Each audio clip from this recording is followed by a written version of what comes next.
शिर्डी साई संस्थानमध्ये वार्षिक उत्पन्न साधारण 850 कोटी रुपयाचं आहे असं माध्यमांमधून कळतं. काल परवापर्यंत 10 रुपये कुपनवर मिळणारं जेवण हे देणगी वाढल्यामुळे मोफत झालं. याच्यामध्ये विखे पाटलांचा पोटशूळ उठण्याचं काहीच कारण नाही. मात्र सुजय विखे जेव्हा सरसकट भिकारी असा शब्दप्रयोग करतात तेव्हा ते फक्त साई भक्तांचाच अवमान करतात असं नाही, तर साईबाबांनी आयुष्यभराचं जे तत्त्वज्ञान जपलेलं आहे त्याचासुद्धा एका अर्थाने ते अव्यय करतात.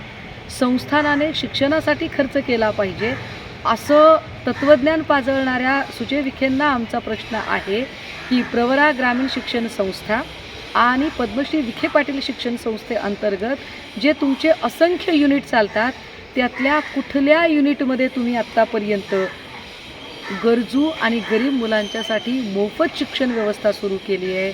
आधी स्वतः अंमलात आणा आणि मग इतरांना सांगा.